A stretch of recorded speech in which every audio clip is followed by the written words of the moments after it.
We are reporting live here from inside the Kingdom of Jesus Christ compound. And after 5 days of the serving of the arrest warrant, the Philippine National Police has zeroed in on this cathedral where they believe that Pastor Apollo Quiboloy is hiding. And it is a bunch of heartbeats that they are holding on to. And in the middle of that room is a life detector. This is the place of worship of the Kingdom of Jesus Christ, a place they hold sacred, yet the police have cordoned it off and nobody can enter, not even to say a prayer. But taking a look at the scenes here, we see policemen side by side, their shields are down, they are relaxing, resting. You're also seeing members of the Kingdom of Jesus Christ moving, just walking around. Tensions have gone down, and we, the media, have finally been allowed to come in to see for ourselves what has been going on. Now, at around 2 p.m. today, it was not the same scenario. We were guided by the PNP as they were accompanying several members of the media who were part of that team in an effort to come in to cover the serving of the arrest warrant. Yet, a human barricade also greeted us, not on this side of the compound, but on the other gate. And even though there was already a first batch that was allowed in by the KOJC. Now, there was a press conference already being held inside, and that is why we were able to enter via this entrance and also be accompanied by a media officer who quickly apologized to us for what has been happening in the past days. After 2 p.m., the KOJC had announced, or rather at around 12 noon, the KOJC had announced via their news channel SMNI that PNP had plans to bomb the cathedral and that they were given 2 hours to surrender, a claim that the PNP denied vehemently and quickly via a press conference minutes later. Nagpasalamat nga yung KOJC kung hindi nga raw totoo na bobombahin nila itong katedral. At sinabi rin nila sa press conference that they have a recorded conversation between attorney Kay Laurente representing KOJC and a policeman moving to push KOJC to negotiate. Patong-patong na kaso raw ang kanilang isasampa over how the arrest warrant has been carried, and that was in their press conference earlier today.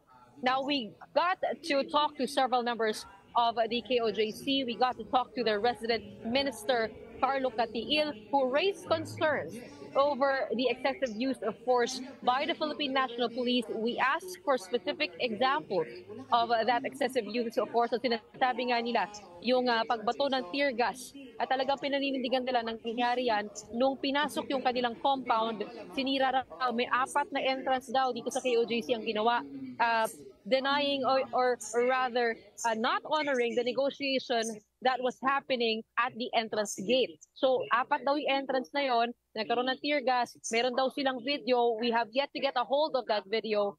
And apart from that, they were complaining about how thousands of policemen are here found carrying arms, carrying weapons, and they feel harassed with that presence. They have also raised a concern over the inability of people to continue on with their daily lives. So ito yung katedral, hindi sila nakapagsamba dito nung linggo.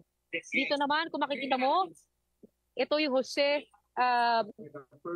Maria College, at dito nga yung school. Classes have been suspended because of what has been going down, and residents here at the KOJC have been unable to come in. Kahapon lang nakapasok nung nagkaroon na ng temporary protection order. So, yun nga, no, marami pa tayong conversations with the members of the KOJC, but that is 3 of their main concerns. And questions also remain over how long this will carry out. They remain firm, though, that there are no bunkered tunnels in the area, questioning the accuracy of the life detectors, and they say this is just the PNP desperate to find something after 5 days. And pero kanina, actually nung mga nakalipas na araw, nakausap naman natin yung PNP at pinakitaan naman tayo nung litrato nung mga life detectors kung saan nakita na yung heartbeat. Actually, pinadrawing natin yan, Reg and Sean, meron tayong graphics niyan, napaka-specific, mga dot. Tapos within 5 meters lamang, nakita yung mga dots na yun. At sabi rin nila, nagpadala sila ng mas advanced na equipment. It's the same model pero mas latest version ng life detectors para nga mas makita nila at gumagalaw daw yung mga dots na yun. No? So, naiinis itong mga taga Kingdom of Jesus Christ because they're saying if the pastor was here, really here, they would have already found him after 5 days. So again, we are at a standstill, but definitely the fact that we are in this compound says a lot about how the situation has already improved. Okay. Were you able to talk to any members of the KOJC? Gretch, we understand na parang hindi sila ganun ka-game makipag-usap sa media. But today, were they in a better space? How do they feel? I have good news for you. Hindi na ako sinundan ng mga cellphone. No? Medyo, kasi kahit ako, kahit member tayo ng media, parang pakiramdam natin na haras din tayo. Nag-apologize naman ang Kingdom of Jesus Christ. Their leadership has apologized. Several people have also apologized to me here, saying that emotions are running high. Pagbigyan na daw natin sila kasi nga they feel defensive over what has been happening. Sabi nila, hindi daw sila sanay sa ganitong klaseng police presence. That's why they're saying it is an overkill because they're unable to resume their daily lives. So nakausap din natin ang ilang law students dito na hindi KOJC.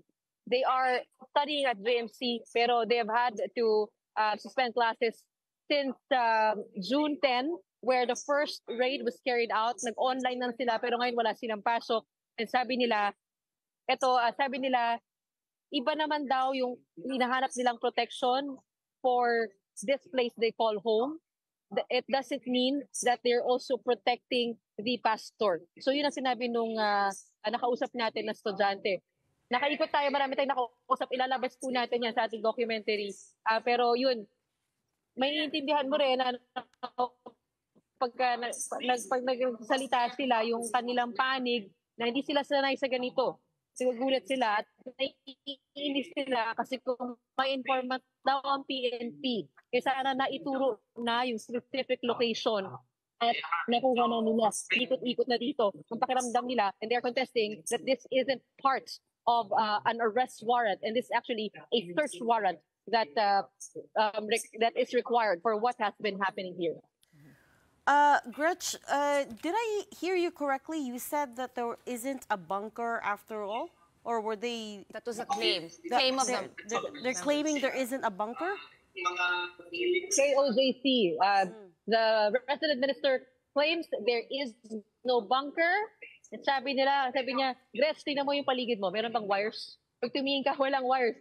Totoo naman, walang wires. So sabi nila, nasa ilalim yung mga linya ng kuryente, lahat ng linya nila nandoon. Kaya wala daw tunnel dyan. Yun ang kiniklaim nila.